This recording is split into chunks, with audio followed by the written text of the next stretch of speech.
El reciente anuncio de un incremento del impuesto al valor agregado IVA al 15% en Ecuador ha generado controversia y críticas por parte de algunos legisladores como Ana Galarza, asambleísta de Construye. Mucho ojo, Galarza expresó su descontento al afirmar: no queremos improvisaciones, entre comillas. Su preocupación radica en que previamente se perdonaron deudas con el servicio de rentas internas a personas de alto patrimonio y ahora se plantea un aumento de impuesto para todos los ecuatorianos. Según Galarza, esta medida carece de coherencia y lógica, ya que parece que los ciudadanos más privilegiados se benefician, mientras el resto de la población carga con una mayor carga tributaria. Este debate pone de manifiesto la necesidad de una discusión informada y equitativa sobre las políticas fiscales en Ecuador, para garantizar que las decisiones gubernamentales sean justas y efectivas para el bienestar de la sociedad. Vamos a ver. Claro, en el 2016 hubo un aumento temporal del IVA por el terremoto de Manabí y hubo un latrocinio nunca antes visto. Se robaron miles de millones de dólares que era supuestamente destinado para ayudar a estas provincias que fueron devastadas por ese terremoto. Eso queremos evitar improvisaciones, por eso le hemos preguntado al presidente el presupuesto aproximado, cuánto de lo recaudado va a ir a la construcción de nuevas cárceles, cuánto de lo recaudado va a ir a fortalecer el sistema de justicia, que también es parte importante de combatir a estas mafias, cuánto de lo recaudado va a servir para dotar de chalecos antibalas, de armamento, de municiones, de capacitación, pero necesitamos tener estos datos ciertos, porque no queremos que en un futuro lo recaudado para combatir a los grupos de delincuencia organizada y terrorismo sea utilizado en gastos superfluos. Y el presidente ha enviado ya un proyecto de carácter económico urgente a la Asamblea Nacional que plantea subir el IVA del 12% al 15%. Dice que necesita recursos para dotar a las Fuerzas Armadas, a la Policía Nacional, de todo lo necesario para esta guerra interna que se está enfrentando en contra de los grupos de delincuencia organizada. Y nosotros entendemos esa realidad, sabemos que el Estado ecuatoriano está quebrado, pero también a mí me llama profundamente la atención que en el mes de diciembre, cuando el presidente de la República sabía que el Estado ecuatoriano estaba quebrado, mandó un proyecto económico urgente perdonando miles de millones de dólares de deudas con el SRI a los más ricos del Ecuador. Primero perdona deudas con el SRI a la gente que más tiene en este país y ahora dice que necesita que todos los ecuatorianos paguen más impuestos. Entonces no tiene sentido.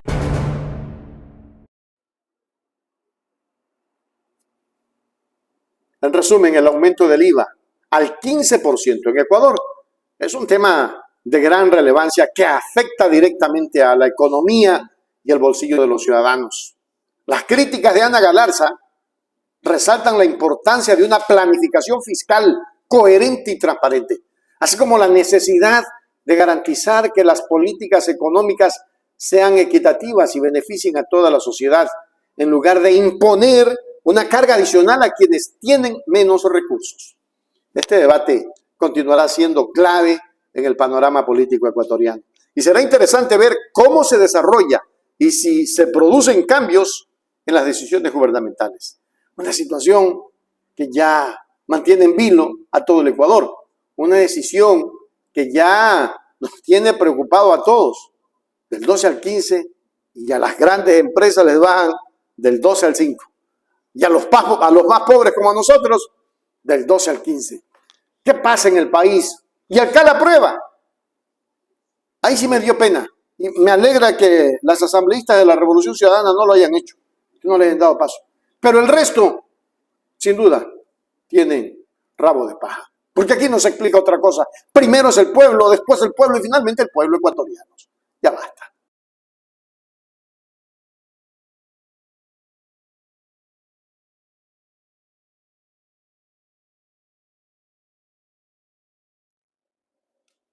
Y Ecuador, increíble pero cierto. Verónica Arias, el reciente anuncio de Daniel Noboa, un prominente líder político, presidente de la República, aniñado y todo, sobre la propuesta de reducir el impuesto al valor agregado para el sector de la construcción del 12 al 5%, ha generado un intenso debate en la esfera pública.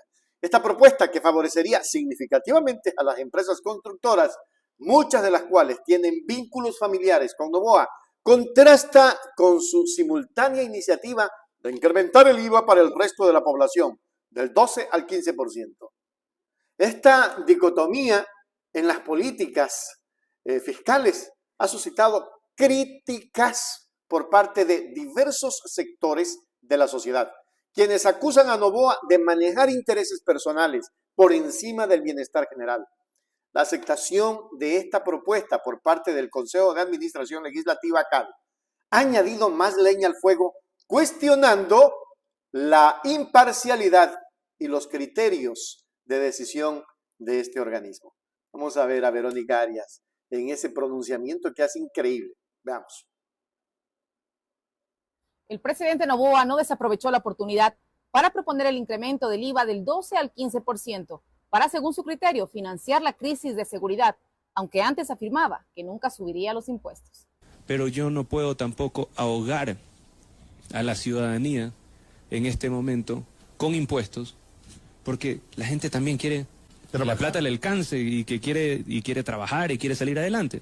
Entonces debemos de ser muy cuidadosos en las cosas que hacemos. Esta polémica medida ha causado una serie de reacciones, pero ¿realmente es la única opción? ¿O existen otras alternativas que permitan recaudar recursos para solventar este difícil momento? Lo explico a continuación. 1. Deudas con el Estado. Más de 2.600 millones de dólares adeudan distintas compañías al Estado, entre ellas el Grupo Noboa. Empezar por cumplir estas obligaciones sería ejemplar.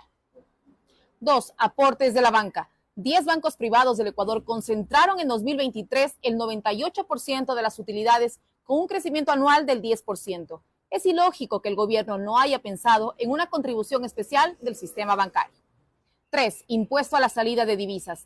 Lazo redujo el impuesto a la salida de divisas en 2022, con la meta que desaparezca en 2025. No obstante, en 2018, este impuesto aportó al Estado 1.200 millones de dólares. En una economía empobrecida como la nuestra, el incremento del IVA sería un golpe mortal. Además de un plan integral de seguridad, se necesita una verdadera reactivación económica, cosa que no se logrará con el incremento del IVA. ¿Y tú qué piensas sobre la propuesta de incrementar este impuesto? ¿Es la única alternativa o es momento que los bancos y las grandes empresas también contribuyan con el país? Te leo en los comentarios. Definitivamente, increíble. La reacción de la ciudadanía no se ha hecho esperar. Los detractores de Noboa, o señalados como detractores, dicen que esta medida, como un claro ejemplo de política fiscal sesgada, diseñada para beneficiar a unos pocos, mientras se carga una pesada losa sobre la mayoría. Las redes sociales y foros públicos han sido escenario de intensos debates y críticas, bajo el hashtag #inexplicable, donde se cuestiona la legitimidad de una política que parece favorecer los intereses particulares de Noboa y su círculo cercano en detrimento a las necesidades y el bienestar del pueblo. Este aumento del IVA, percibido como un golpe mortal para las finanzas de la población general, plantea serias preguntas sobre la equidad y la justicia en las decisiones fiscales y económicas del país, poniendo en relieve la urgente necesidad de una mayor transparencia y responsabilidad en la gestión pública. Ecuatorianos, ya basta que nos vean la cara de tontos. Y lo peor, y tiene toda la razón esta activista política, cuando habla precisamente del tema de que en el país todo anda patas arriba y se beneficia a ciertos grupos. Lo que dice Verónica Arias es una gran realidad que a veces no la quieren aceptar ciertos políticos. Pero es tan cierto todo que hoy estamos viendo cómo sesgadamente, o sea, lo manejan como que, a ver, el niño Noboa le baja el impuesto a los pobres porque ya no se le va a cobrar sino el 5% a las empresas constructoras. ¿Quiénes están en las empresas constructoras? La pregunta del millón. ¿Quiénes están en las empresas constructoras? ¿Un pobre? En las empresas constructoras está alguien de bajos recursos económicos. ¿Tiene una empresa constructora alguien que no le alcanza ni para la papa? No, señores. Las empresas constructoras son de las grandes élites. Los que Acaparan todo el trabajo y le pagan miseria al trabajador, al enladrillador, al que pone el asfalto, por ahí. Y más todavía, pretenden hacer contratos por tiempo, es decir, tú vas a trabajar 2 horas porque 2 horas que solo te necesito. Y te vamos a dar ahí, dejemos la payasada a un lado, ecuatorianos. Seguimos en la misma línea de Moreno y de Lazo. ¿Quién ha dicho que ha cambiado esto? El señorito ya dice que ahora sí, ya está controlado la inseguridad. La inseguridad no está controlada. Tal vez hay una tregua y una baja nada más, pero quién sabe qué estarán planificando. O sea, no nos vengan a meter más cuentos, por favor. Y dejen la bacanería, la sobradez. El país en este momento necesita unidad. Quiero volver a ver a Verónica un momento para que ustedes identifiquen cada palabra. Pónganle atención, por favor.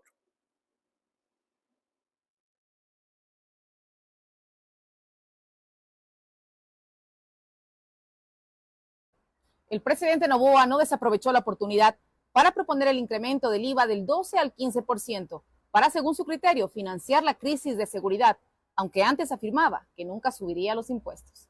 Pero yo no puedo tampoco ahogar a la ciudadanía en este momento con impuestos, porque la gente también quiere que la plata le alcance y quiere trabajar y quiere salir adelante. Entonces debemos de ser muy cuidadosos en las cosas que hacemos. Esta polémica medida ha causado una serie de reacciones, pero ¿realmente es la única opción? ¿O existen otras alternativas que permitan recaudar recursos para solventar este difícil momento? Lo explico a continuación. Ahí quería yo decirles a ustedes, por eso le puse la primera parte a Verónica. Hay otras alternativas. ¡Cobre pues! Son 2.000 y pico de millones que deben las grandes empresas al Estado. 2.000 y pico de millones. Con eso solucionaríamos 1.000 problemas si se pusiera mano dura. Inclusive lo que debe la bananera Noboa. Oiga, que quede Ripley esta situación en el Ecuador. Cada vez estamos peor. Ahora resulta que tenemos que agachar la cabeza y decir, pegue patrón, pegue. Porque usted es el patrón. Señoritos que no conocen realmente cómo vive la gente humilde, cómo vive la gente pobre. El país está en la indefensión. El país está en la lona. Constructores 5%, el pueblo 15%. Aprobado por el CAL. Y quién sabe, creo que la Asamblea también lo aprobará. Qué pena. País, qué pena.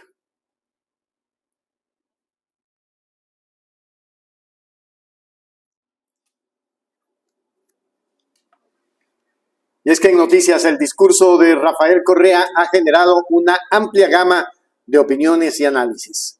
Por un lado, sus seguidores elogian su liderazgo regional y su capacidad para impulsar reformas sociales y económicas. Estas reformas son significativas en Ecuador durante su mandato. Sin embargo, para muchos críticos, la posterior situación del país se ha vuelto una tragedia. Ecuador se ha visto envuelto en una de las peores crisis económicas y políticas de su historia, marcada por la deuda creciente, la corrupción y la polarización. La rápida degradación del país en tiempos de paz y sin sanciones externas ha dejado a Ecuador como un caso de estudio para comprender los desafíos y las consecuencias de un liderazgo político controvertido y polarizador. Vamos a ver.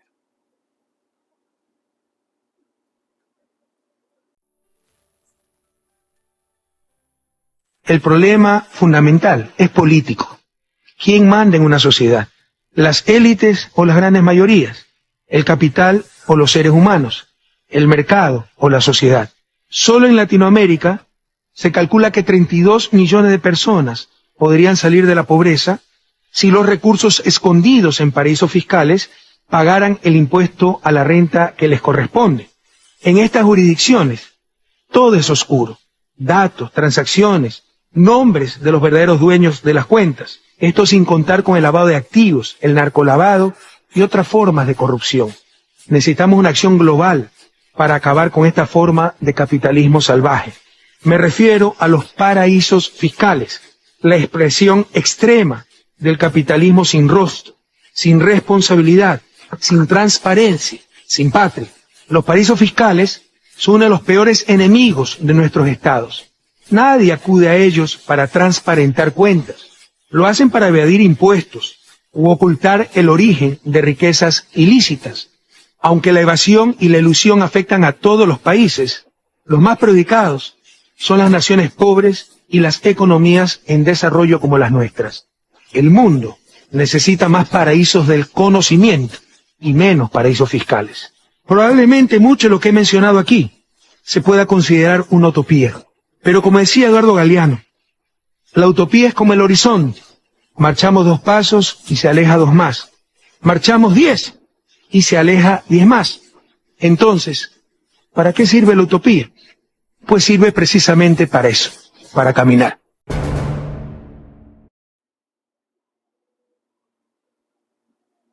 Y es que Rafael Correa ha dejado una huella profunda en la historia ecuatoriana y su discurso plantea preguntas importantes sobre la relación entre el liderazgo político y el destino de una nación. La evolución de Ecuador en las décadas venideras será examinada minuciosamente en busca de lecciones que puedan aplicarse a otros contextos políticos y sociales en América Latina y más allá. El presidente Correa demostró ser uno de los grandes presidentes de la historia en el Ecuador. Yo diría que uno de los mejores presidentes.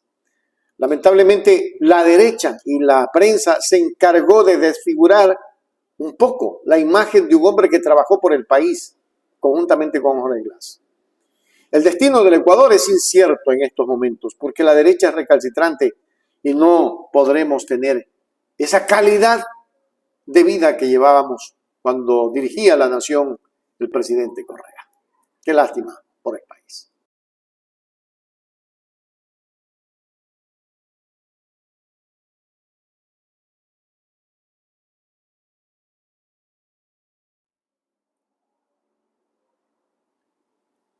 Ecuador, esto es asombroso. La deuda externa del país ha sido un tema de preocupación constante en los últimos años, especialmente bajo el mandato de Guillermo Lasso.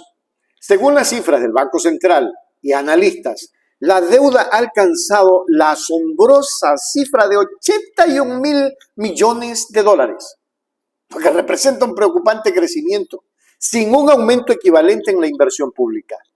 Este fenómeno ha generado inquietud entre los economistas y la sociedad en general, ya que gran parte de esta deuda se ha utilizado para fines que no han contribuido de manera significativa al desarrollo del país. La situación se agrava al recordar que al inicio del gobierno de Moreno, Ecuador, la deuda era ínfima, no tenía deudas pendientes con el FMI, pero en poco tiempo esto cambió drásticamente, acumulando esta deuda de 81.000 millones de dólares. Estos números reflejan la importancia de una gestión fiscal responsable y plantean desafíos significativos para el país en términos de estabilidad y economía y desarrollo sostenible. ¿Dónde está ese dinero, señor Lasso? Es la pregunta que todos nos hacemos. Pero vamos a ver. Si el Ecuador no soluciona el problema de la deuda pública, difícilmente vamos a salir de la ruina fiscal y de la crisis fiscal. El Ministerio de Finanzas acaba de publicar el último boletín de deuda y resulta que al mes de octubre estamos debiendo más de 81.000 millones de dólares. Eso significa 68% del PIB. Es decir, un crecimiento terrible de la deuda pública sin que haya crecido la inversión. Lo cual quiere decir que fundamentalmente la deuda no se utilizó en inversión sino en gasto. Y que además buena parte de la deuda se fue afuera. Entró por una puerta y salió por la otra, como pasó en Argentina en el gobierno de Macri. Economista. Entonces, ese pago es brutal. Solamente concluir. En el año 2024 hemos pagado 7.600 millones de dólares. En este próximo año, solo por el Fondo Monetario, por el pago al Fondo Monetario, hay que incrementar 1.000 millones de dólares. Nosotros, más bien dicho, el Ecuador, cuando llegó Moreno al poder, no le debíamos un centavo al Fondo Monetario. Ahora le debemos 8.100 millones de dólares. Y Moreno no puso un poste con un foco. Entonces ahora vienen los pagos al Fondo Monetario de 1.000 millones, 1.200, 1.500 anuales a partir de este año y en los años sucesivos. Hay que buscar, y este es el punto, una reestructuración fuerte y sostenida de la deuda. Y para eso el Ecuador tiene que pararse y pararse firmes. Y señores, no es que no queremos pagar la deuda, pero si ustedes no me ayudan, como está diciendo Antonio Guterres, el director de las Naciones Unidas, el secretario de las Naciones Unidas, si ustedes no me ayudan difiriendo los pagos, les quiero pagar, pero ayúdenme en difiriendo los pagos, dando un poco de aire y de oxígeno al presupuesto, pues simplemente no les va a poder pagar. Economista, ¿cuál es el En resumen, la carga de la deuda externa plantea un dilema importante para Ecuador, ya que el país debe encontrar un equilibrio entre la gestión de su deuda y la inversión en áreas cruciales como la educación, la salud y la infraestructura. El crecimiento de la deuda pública sin un aumento correspondiente en la inversión pública plantea interrogantes sobre la eficiencia de las políticas económicas implementadas y la necesidad de un enfoque más estratégico para garantizar un futuro económico sostenible. Las decisiones tomadas en este contexto tendrían un impacto significativo para el bienestar de la población ecuatoriana y en la dirección futura del país. Lazo con esto debería de estar preso. Le ha hecho daño al Ecuador. Este y el tipejo ese de Moreno, lo que le han hecho es daño a nuestro país. Conciencia, ecuatorianos, para que aprendas a votar. Y lo que se viene es peor.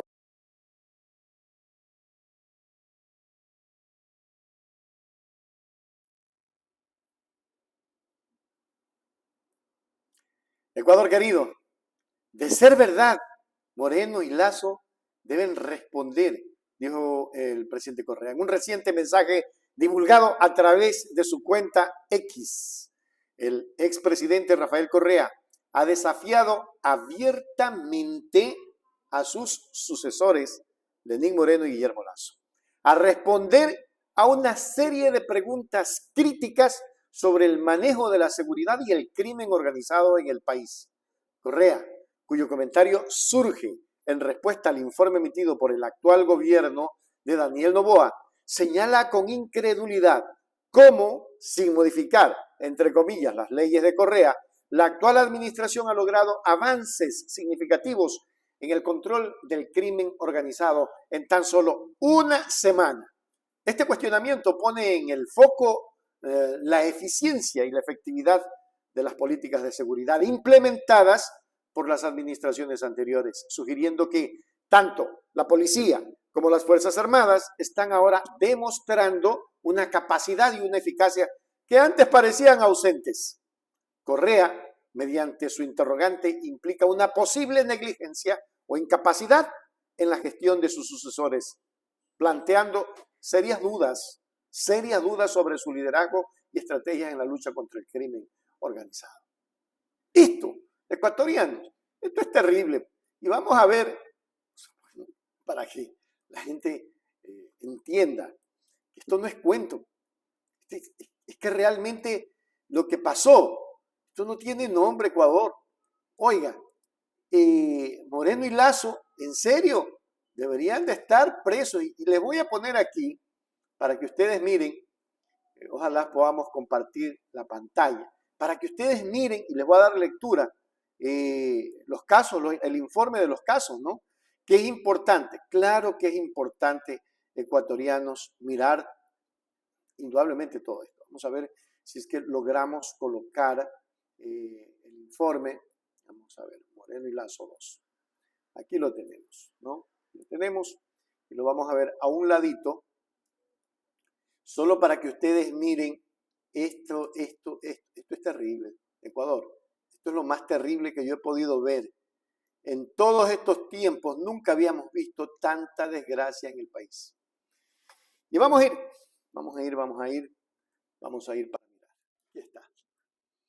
Aquí está Ecuador. Vean ustedes, aquí les tengo, ¿no? Solamente para que ustedes revisen, ya les voy a poner allí y ahí tienen ventana. ¿Qué es lo que dice este informe? Operativos ejecutados por las fuerzas del orden continuarán arrojando resultados en la desarticulación del crimen organizado. Ininterrumpidamente, las fuerzas del orden han movilizado unidades militares y policiales a escala nacional, siguiendo las directrices de los decretos ejecutivos 110 y 111 firmados por el presidente Daniel Noboa. El día sábado 13, antes de ayer, marca el 5º día de operaciones estratégicas como respuesta inmediata del Estado ecuatoriano ante el crimen organizado. Las Fuerzas Armadas y Policía Nacional han ejecutado 10.478 operativos en las 24 provincias del país, arrojando los siguientes resultados. No sé si podemos ampliarlo, vamos a ver.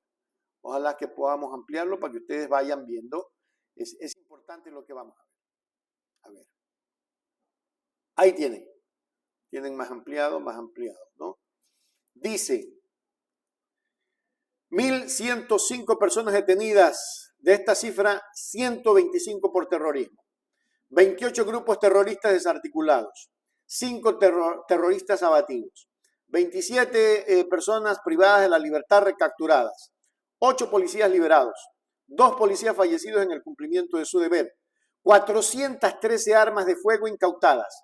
224 armas blancas incautadas. 12 alimentadoras. 14 embarcaciones aprehendidas. 338 explosivos incautados, 324 vehículos recuperados, 8.709 municiones incautadas, 160 motocicletas recuperadas, 1.035 galones de combustible, 100 celulares decomisados, 8 atentados a infraestructuras policiales, 13 atentados a infraestructuras públicas y privadas.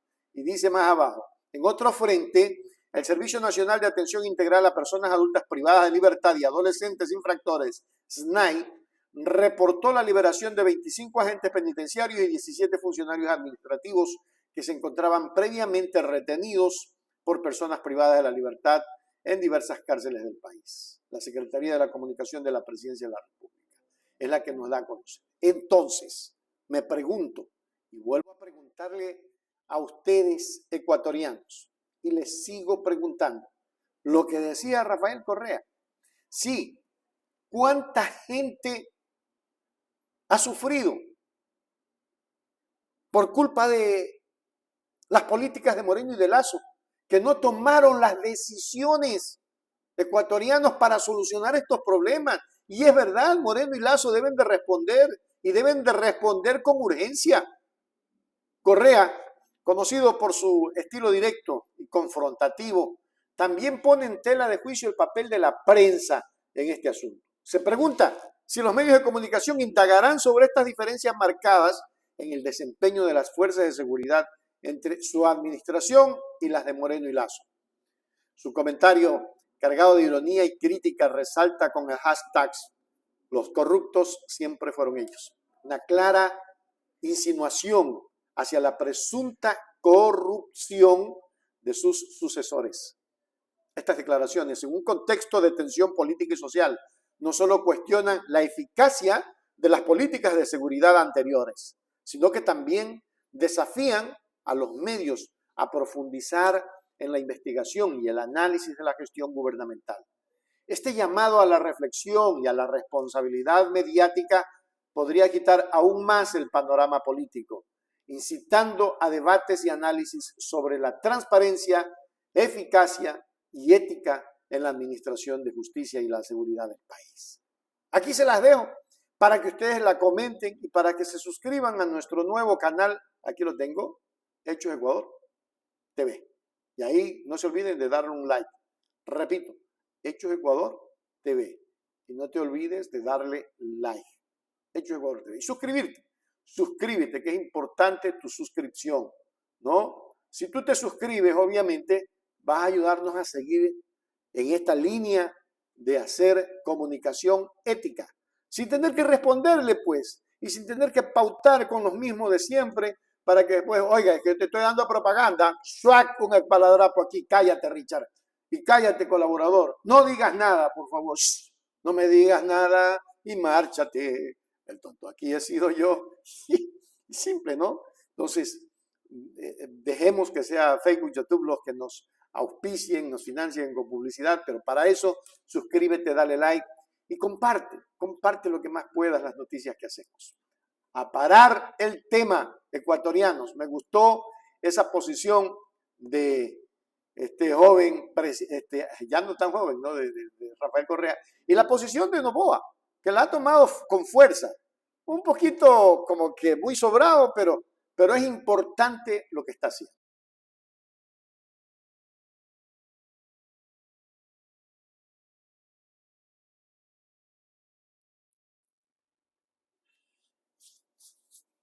Un gran consejo que creo que el presidente debería de aceptar. El general retirado Víctor Arauz, una figura reconocida en el ámbito de la seguridad nacional, ha dirigido un mensaje contundente al presidente Daniel Noboa en relación a la creciente ola de inseguridad que afecta al país. En una declaración audaz y franca, Arauz afirma que el único criminal que no vuelve a matar es el que está bajo tierra. Señor presidente Daniel Noboa, este comentario, que resuena con una crudeza inusual, subraya la severidad de la situación de seguridad actual y la urgente necesidad de adoptar medidas drásticas con una analogía impactante.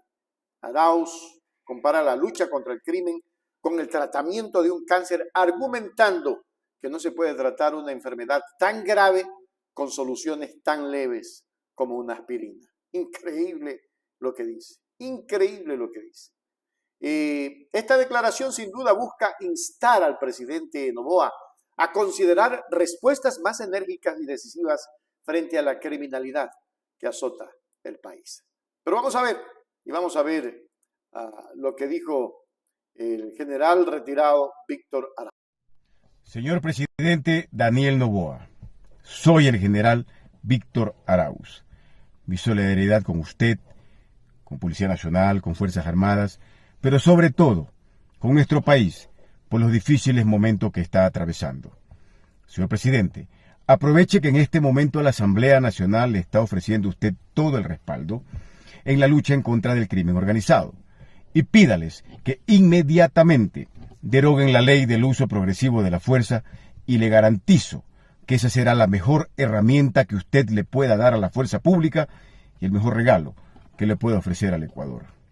Esa ley que pone a los policías a medir fuerzas con los delincuentes podría servir en un estado o en un país en situaciones normales, pero no en el nuestro, que ya hemos sido desbordados por la delincuencia organizada y que esa bendita ley se ha convertido en un impedimento para poder alcanzar la paz y la tranquilidad que todos los ecuatorianos necesitamos.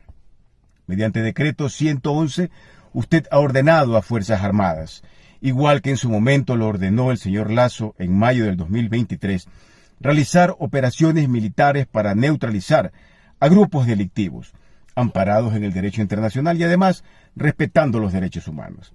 Ahí me salta una pregunta, señor presidente. ¿Cuál es la diferencia? ¿Cuáles son los derechos que se deben respetar? ¿La de los pillos, la de los delincuentes, la de los criminales que están armados, que asesinan, que secuestran y que causan terror? ¿O nuestros derechos, la de los ciudadanos que somos las víctimas? Comunique inmediatamente al país, señor presidente, que todo delincuente, que todo criminal que se atreva a levantar un arma en contra del pueblo será dado de baja inmediatamente, porque los criminales deben estar en los cementerios. Así usted tendrá la certeza y nos podrá garantizar a los ecuatorianos que estos miserables no volverán a delinquir, porque el único criminal que no vuelve a matar es el que está bajo tierra. Dele ese regalo al Ecuador, señor presidente. Dele ese regalo al Ecuador, señor presidente. Dele ese regalo al Ecuador, señor presidente. Lo dijo el general retirado Víctor Arauz. Lo dijo de forma tajante. Así tiene que ser, ¿no? Con fuerza. En su mensaje, Arauz también hace referencia al dolor que la inseguridad ha causado en la nación, señalando que hay más víctimas inocentes y el país está de luto. Este reconocimiento de las vidas afectadas por la violencia enfatiza la responsabilidad del gobierno de proteger a sus ciudadanos. Además, el general retirado no deja de lado el sentimiento de unidad nacional, concluyendo su mensaje con el hashtag Fuerza Ecuador, lo que implica un llamado a la solidaridad y al esfuerzo colectivo. Arauz sugiere que el ámbito en la lucha contra el crimen no es solo una victoria para la administración de Noboa, sino un triunfo para todo el país. Este mensaje, cargado de simbolismo y exhortación, resalta la importancia de una acción gubernamental firme y efectiva en la protección de la sociedad y en la restauración de la seguridad y la paz en la nación. Que así sea, que así se haga por este país, porque necesitamos con suma urgencia tener paz en el Ecuador, pero sobre todo necesitamos tener calidad de vida. Eso es lo que más necesitamos en este momento ecuatoriano. A medida que transcurre el tiempo, las cosas se ponen difíciles. Y a medida que pasa el tiempo, tenemos graves problemas. Esperemos que pronto todo esto cambie, ecuatorianos. Que todo esto cambie como tiene que cambiar. El país no aguanta más. El Ecuador no va a aguantar más esta situación. Esperemos que el presidente haga caso a las buenas intenciones de los ciudadanos que salen en las redes a dar sus sanos consejos. Usted es un hombre joven, presidente, no lo puede saber todo. Entonces escuche a quienes sí han estado trabajando por el país honestamente. El caso de Víctor Arauz conozco, un hombre muy trabajador en el Ecuador.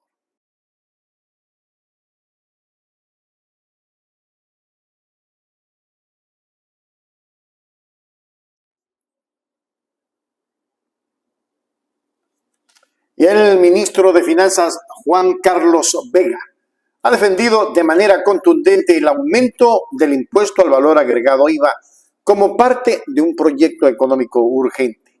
Su afirmación de prefiero pagar más IVA y no pagar vacunas a los narcotraficantes resalta la importancia de garantizar que los recursos fiscales se utilicen para el beneficio de la sociedad en lugar de alimentar actividades ilegales. Aunque esta medida puede preocupar a algunos sectores, el ministro argumenta que el impacto en las personas de escasos recursos será mínimo y que la recaudación prevista es de 1.306 millones al año. Permitirá financiar programas esenciales para el desarrollo del país como la adquisición de vacunas y la mejora de servicios públicos. Vamos a ver y luego venimos a comentar. Esto le convierte al IVA en un impuesto que en términos técnicos se llama más progresivo. En términos de personas comunes es un impuesto más justo, donde los que más tienen y más consumen esos bienes que no están exentos son los que más pagan. Y las personas de escasos recursos tienen un impacto o muy pequeñito, o ojalá ninguno en sus economías. Entonces eso le da también al impuesto en la forma como está implementado en Ecuador unas características que lo hacen más justo, porque como les mostrábamos antes, ya las grandes empresas están contribuyendo. Entonces, y el IVA contribuimos una masa más grande de ecuatorianos, pero es que somos los que sí podemos pagar. Y tal vez en todo lado salía esta propaganda de que prefiero pagar más IVA y no pagar vacunas a los narcotraficantes y a los criminales, ¿no es cierto? Entonces creo que eso dice mucho del dolor que tenemos los ecuatorianos por el tema, por la guerra contra la inseguridad, por todo lo que hemos estado viviendo en estos últimos años, en las cárceles, muy enfocado también en la costa, pero ahora que lo sentimos en todo lado. Entonces decimos, estamos dispuestos a contribuir y a pagar para que este país salga adelante y no tengamos que sufrir esta crisis que nunca hemos estado acostumbrados a tener. O sea, este es un poco el escenario B, ¿no es cierto? ¿Qué pasaría si es que no tomamos las medidas responsablemente como lo deberíamos de hacer? O sea, ¿qué pasa si dejamos nomás que la policía no tenga suficientes recursos para combatir la inseguridad? ¿Qué pasaría si es que dejamos de pagar a todos los proveedores del Estado? O sea, entraríamos en una crisis mucho más profunda, ¿no es cierto? Y obviamente los que sí pagan los resultados de esa crisis son los más pobres. O sea, recordaremos crisis extremas que ha tenido este país, como la quiebra del sistema financiero en el 99, 2000, los depósitos congelados en las cuentas. O sea, situaciones realmente extremas, dolorosísimas, y los que sí pagan los resultados de no tomar las medidas a tiempo son los más pobres. Ese sería el resultado. Y obviamente vía problemas de liquidez en el sector privado que no podrían dar empleo, el sistema financiero también tendría mucho menos recursos que prestar. Y una de las dificultades, porque sí estamos totalmente comprometidos a hacer ajustes en el sector público, ¿no es cierto? Eso es algo que dice, si el sector privado va a pagar más IVA desde el sector público, ¿cómo van a mejorar la calidad del gasto? ¿En dónde van a reducirse y hacer un esfuerzo también desde el sector público? Entonces, este es algo muy interesante que muestra que, por ejemplo, la nómina, los gastos de personal del sector público, el 90% está entre educación, salud, policía y seguridad pública, defensa nacional y función judicial, ¿no es cierto? Entonces ahí tenemos el 90% de los 10.130 millones que fue el gasto en nómina del... Entonces, en estos sectores que son críticos en los momentos de seguridad, son críticos desde el punto de vista social, la educación y la salud y el sector judicial. Entonces, tenemos muy poco espacio de maniobra para hacer unas reducciones que ahorren miles de millones de dólares, ¿no es cierto? Vamos a hacer todos los esfuerzos y todo dólar que logremos ahorrar se va a gastar mucho mejor apoyando la seguridad.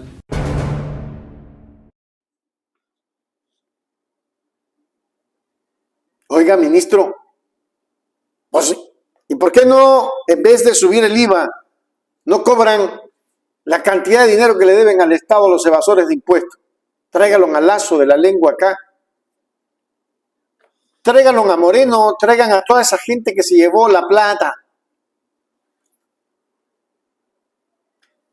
Este enfoque del ministro Vega subraya la necesidad de tomar decisiones económicas responsables y equitativas, donde los impuestos se utilicen para el bienestar de la sociedad en lugar de beneficiar actividades ilícitas. Sin embargo, la implementación y el impacto real de este aumento del IVA requerirán un monitoreo constante para asegurarse de que no afecte desproporcionadamente a los sectores más vulnerables y cumpla sus objetivos de fortalecer las finanzas públicas y mejorar la calidad de la vida de los ciudadanos. Pero, y entonces, no importa que la gente se muera de hambre cuando le suben un impuesto, pero ¿por qué le suben a los más pobres? ¿Y por qué le bajan a los más ricos? Ah, es que para fomentar el trabajo. Por Dios, señores, este es el mismo sistema neoliberal. No hay nada que hacer, ni nada que darle vuelta. Aplaudimos el trabajo que ha hecho y que debió de hacerlo Moreno y Lazo, y que no lo hicieron porque son cómplices. Pero quién sabe qué más hay detrás de todo. Ustedes analicen el tema. Es terrible, un país destrozado.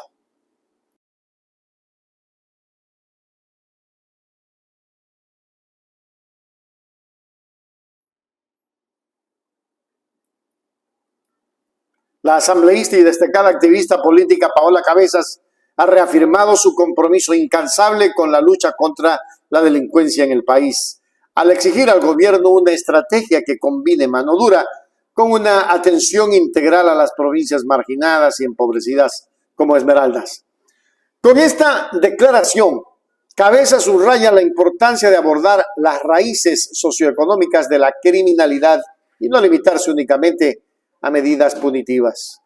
Su llamado destaca la necesidad de brindar oportunidades y desarrollo a las comunidades más vulnerables para evitar que las bandas criminales encuentren terreno fértil en estas áreas desatendidas. Increíble. Vamos a mirar.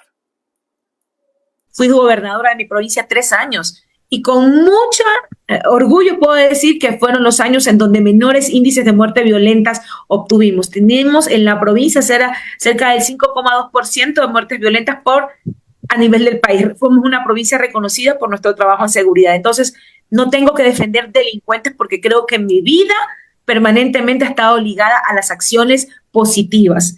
Hay un proceso de adoctrinamiento sobre lo que dije. Tú hablas, tú denuncias, te vamos a hacer tiguerona. Claro, te vamos a hacer terrorista. Si reclamas, si demandas por tu provincia, tú eres una más. Y ahí ves también la construcción de la racialización de la delincuencia, porque ya generaron un formato. Eres de Esmeraldas, eres negra, entonces eres terrorista.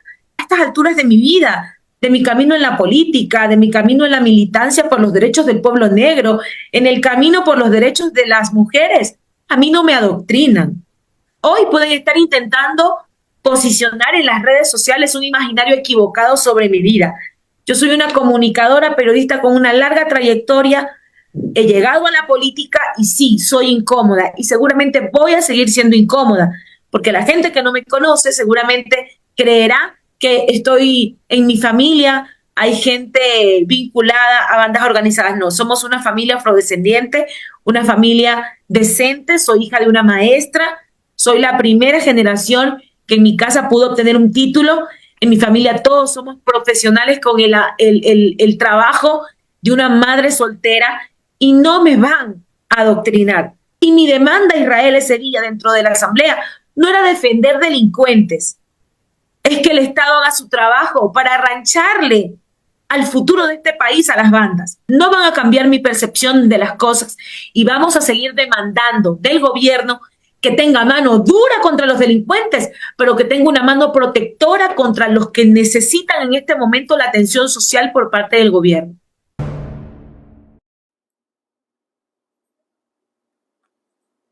Paola Cabezas, además conocida por su activismo incansable, insta a una política de seguridad no solo que enfrente los síntomas de la delincuencia, sino que también ataque sus causas profundas, asegurando un enfoque equitativo y sostenible para erradicar la criminalidad en las provincias desfavorecidas como Esmeraldas. Su mensaje resuena como un llamado a la acción para un abordaje más integral de la seguridad ciudadana en el país. Esperemos ver qué pasa. Pero el Ecuador necesita con urgencia impulsarse desde sus provincias. Y bien que nuestra querida Paola esté trabajando en ese sentido. No olvide entonces suscribirte a nuestro nuevo canal Hechos Ecuador TV. Importantísimo que se suscriban, por favor. Muy importante que se suscriban. Tú tienes que hacerlo. No te olvides que tú eres parte de la verdad de Hechos Ecuador. La verdad de Hechos Ecuador. Así es que ya saben, no tú. I love you, dice. Muy bien. Qué bonito de verdad saber que todos nosotros estamos felices y contentos de compartir este medio de comunicación. Se les quiere mucho. No olviden que entre más se suman a compartir, llegamos más lejos cada vez, ¿no? Y ojalá que los payasos estos de toda la vida que viven revolcándose en el odio en el Ecuador, ya dejen las payasadas. Ahí les pongo un payasito para que se rían. Que Dios les bendiga y nos hablamos en lo posterior. El Ecuador no aguanta más. El Ecuador es un país que necesita de manera inmediata reactivarse.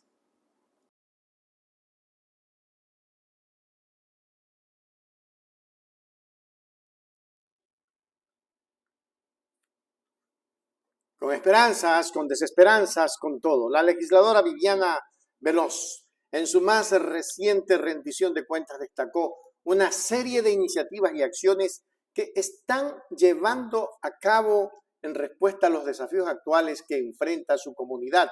Y en un contexto marcado por crisis y tensiones, la legisladora ha puesto un énfasis particular en restaurar la paz y la seguridad.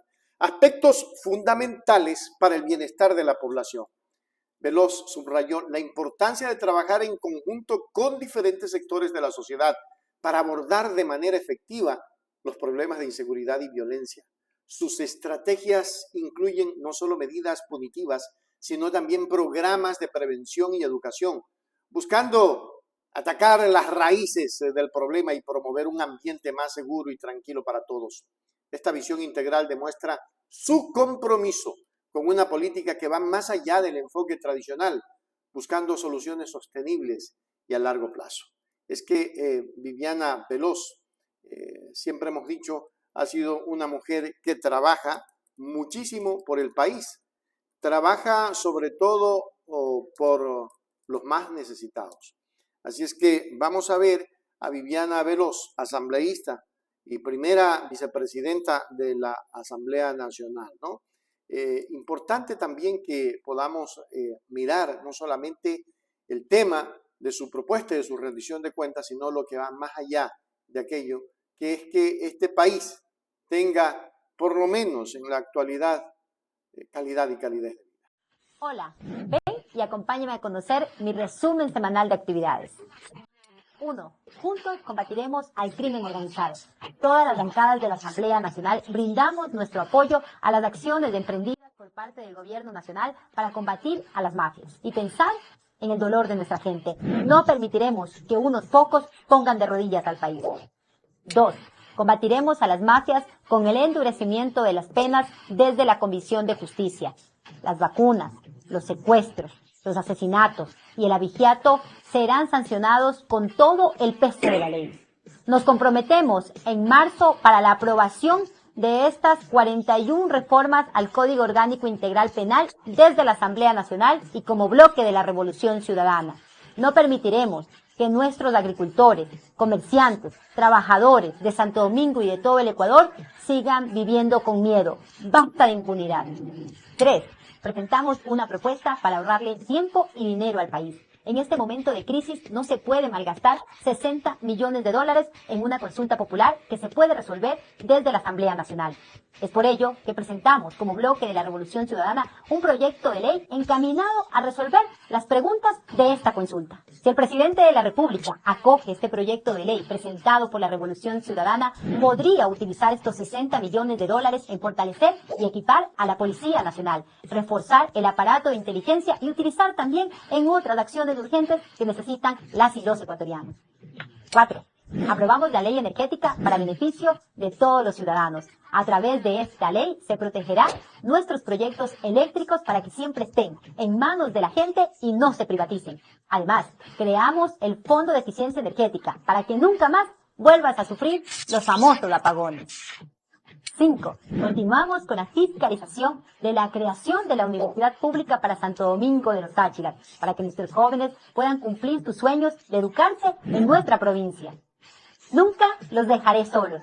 Cuentan conmigo para cumplir sus anhelos de cambio. Nos vemos en mi...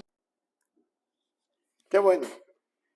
Así se hace, así se trabaja en la Revolución Ciudadana. Y hay gente que aún odia el trabajo que dejó, y ese legado que dejó Rafael, porque Viviana es un legado del expresidente Correa. Un legado. Mucha gente que hoy está peleando por tener mejor país. Es un legado, es la inspiración. Se inspiraron en el expresidente Correa. Yo siempre digo, todos los ecuatorianos debemos de pensar en la mejor calidad de vida que tuvimos. No te olvides de suscribirte a nuestro canal Hechos Ecuador TV. Sin duda, el nuevo canal de YouTube, que hoy está dando mucha revolución. La gente está que se suscribe. De hecho, ya tenemos cerca de 700 y pico de seguidores. Necesitamos con urgencia llegar a los 1000. Para ayer comenzarse a suscribir ahorita mismo, a los que miran este video, a nuestro nuevo canal de Hechos Ecuador TV. Siempre tenemos que tener un respaldo. Increíble.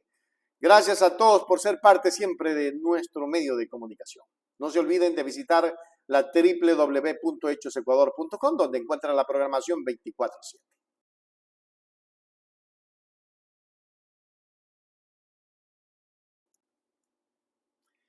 El posible acuerdo del Tratado de Libre Comercio entre Ecuador y China ha generado una amplia gama de opiniones y preocupaciones, especialmente entre los artesanos y pequeños empresarios ecuatorianos. Digo pequeños empresarios porque en realidad son pequeños empresarios, ¿no? Son empresarios que hoy más que nunca necesitan estar al lado de su gente, al lado de su pueblo. Y eso es lo que queremos ahora.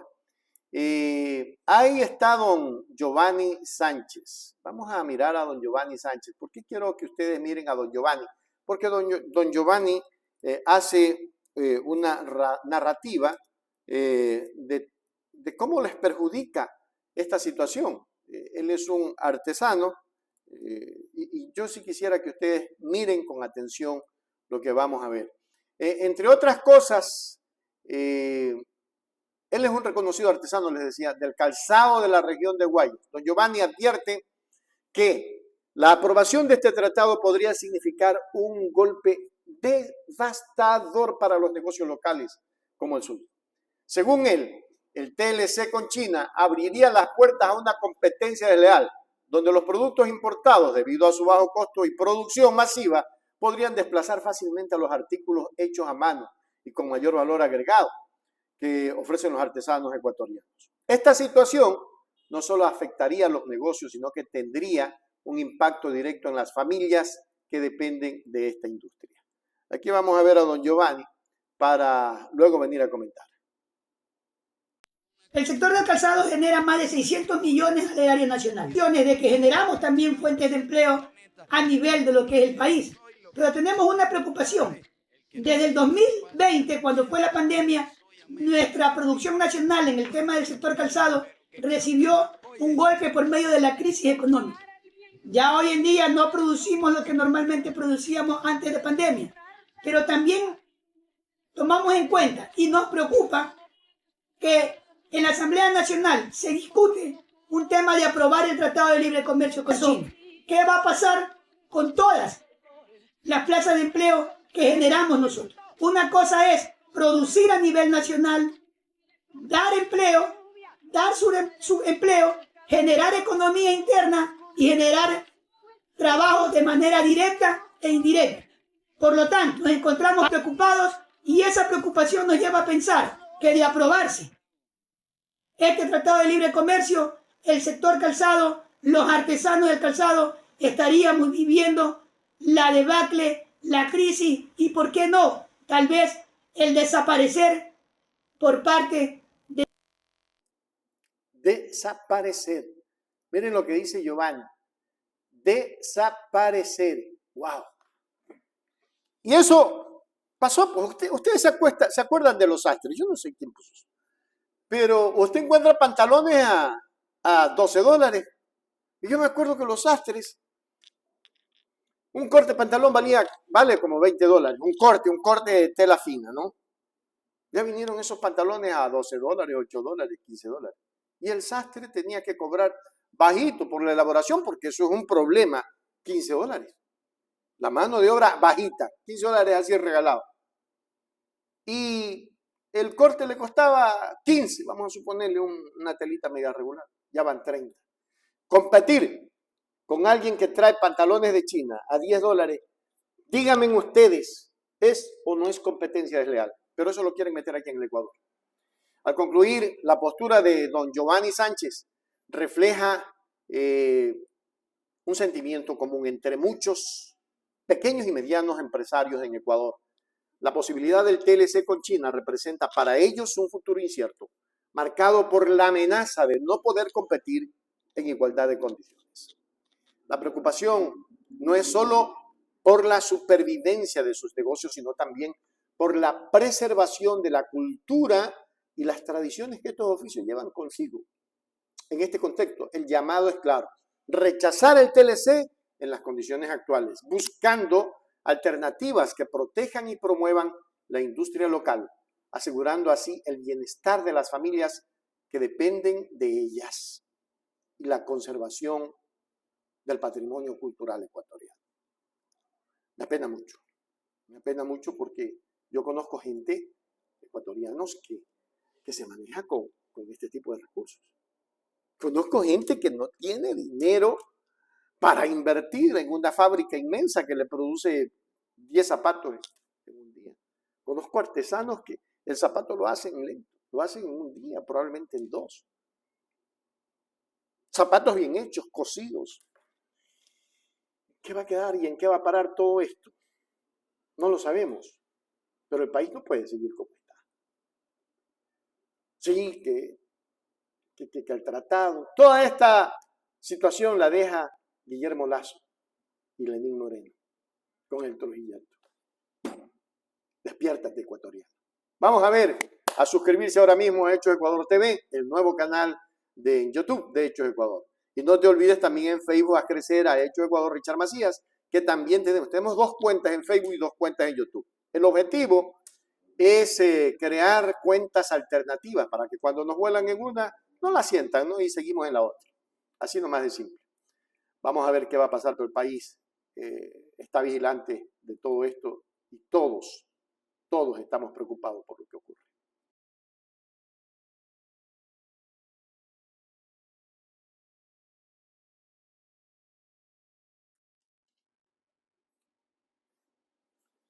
Y es que la lucha contra el crimen organizado en Ecuador ha sido una tarea pendiente durante 2 periodos gubernamentales, exactamente.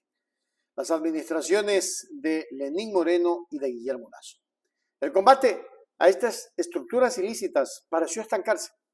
Anderson Boscán, un analista político, periodista, argumenta que esto se debió en gran medida a la complicidad de algunos ministros de esos gobiernos con el crimen organizado. Esta afirmación resalta la falta de acción y compromiso de los gobiernos anteriores, donde las excusas eran la norma para justificar la inacción durante un problema que afectaba severamente la seguridad y el orden social del país. Pero eso no es todo. Muy lamentablemente en el Ecuador, estas cosas se han dado precisamente porque quienes han estado inmersos en este tema simple y llanamente han hecho oídos sordos. Y esa es la verdad de ecuatorianos. Vamos a escuchar a Anderson Boscán en este tema muy interesante. Este es un país de memoria corta, así que vale la pena siempre refrescarte cómo hace tan solo 7 días empezó la decisión gubernamental de un presidente que tiene menos de 40 días en funciones para luchar contra el narcoterrorismo y el crimen organizado. Es joven, de 35 años, apenas una veintena de legisladores propios en la Asamblea Nacional, un periodo de año y medio y 40 días como presidente de la República. De esos 40, los últimos 7 los ha dedicado a una guerra interna contra el terrorismo, el narcotráfico y el crimen organizado. Ok, esos son los hechos. Pero ¿sabes qué? Es que tenemos años pidiendo que alguien haga esto. ¿Y sabes qué respuesta recibíamos? Había un incompetente que no podía ni comprar chalecos antibalas que decía que el problema no era el crimen organizado, es que la política era muy depredadora, decía el bebé, Diego Ordóñez. Se demoró 8 meses y no pudo comprar unos jodidos chalecos para la Policía Nacional y ahora sale en canales de televisión dando consejos de cómo actuar contra el crimen organizado, cara dura.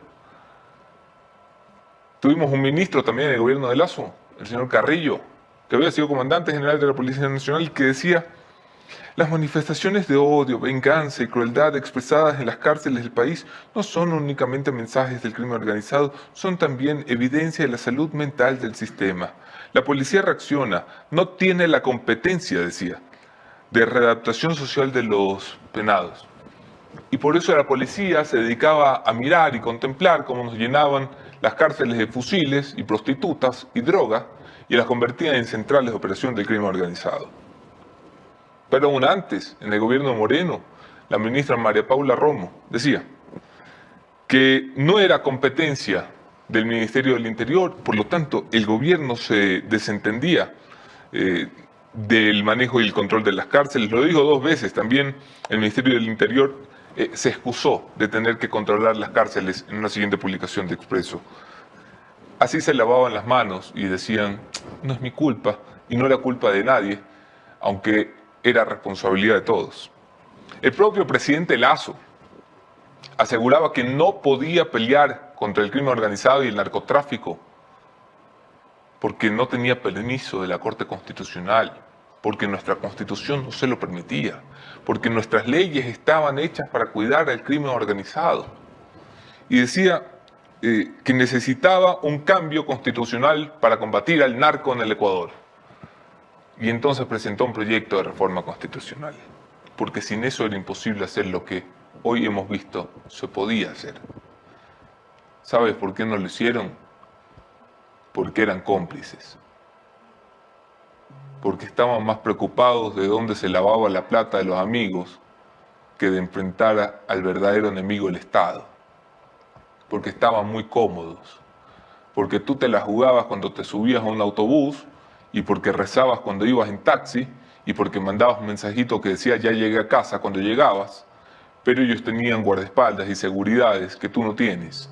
Y no solo las tenían, sino que antes de irse, muy caraduras, dejaron firmando un decreto con el que se daban seguridad aún por tiempos 4 veces superiores a los que dictaban entonces. O sea, el presidente se daba seguridad para sí mismo cuando no le dio a este país ni un poquito de lo que se llevaba.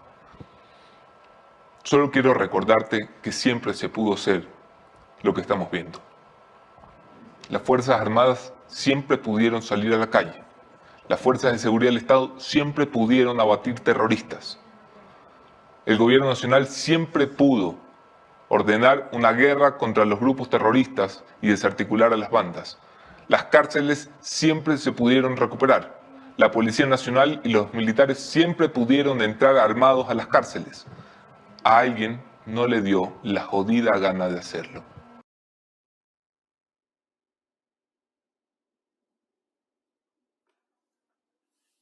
Aquí tenemos que ser honestos. Yo le voy a decir al señor Boscán qué fue lo que pasó. Eran cómplices, y usted lo sabía. Todo el mundo sabía. ¿Y por qué no pudieron hacerlo? No es que no pudieron hacerlo, no quisieron hacerlo, que es diferente. No quisieron hacerlo, que es totalmente diferente. Y no quisieron hacerlo porque tras de ellos estaba, pues, los grupos de los albaneses y los otros grupos, y en fin, es decir, ellos se manejaban de esa manera. Sin embargo, el panorama ha comenzado a cambiar con Daniel Noboa en el poder. Noboa, reconociendo la urgencia de esta problemática, ha tomado una postura firme y decidida para enfrentar al crimen organizado. A diferencia de sus predecesores, ha implementado una serie de acciones concretas que demuestran su compromiso con la seguridad nacional. Este cambio de dirección es un soplo de esperanza para escuchar la voz de los ecuatorianos que durante años vieron cómo el crimen organizado crecía y se fortalecía bajo precisamente la mirada indiferente de sus líderes. La gestión de Noboa hasta el momento parece indicar que con la voluntad política adecuada es posible implementar medidas efectivas para combatir estas redes delictivas que tanto daño han causado a la sociedad ecuatoriana. Pero más allá del daño que han causado es quien repara a la sociedad que fue dañada. ¿Y qué están haciendo? Aparte de combatir el crimen, para resarcir a una sociedad que está corrupta porque captaron a sus hijos que tenían hambre, captaron a los jóvenes que no podían estudiar y los redireccionaron hacia el crimen organizado. ¿Quién va a resarcir? ¿Quién va a reparar el daño moral, humano, social, político, económico en el Ecuador? ¿Lazo? ¿Moreno? Porque los dos fueron los culpables de todo, en complicidad con medios pautados que callaban cuando tenían que decir la verdad y decían mentiras cuando tenían que callar. Así de simple, Ecuador. A las cosas hay que llamarlas por su nombre. Y en este país necesitamos huevos para poder sacarlo adelante. Y para eso necesitamos mucho que hacer y mucho tiempo para hacerlo. Terrible el país.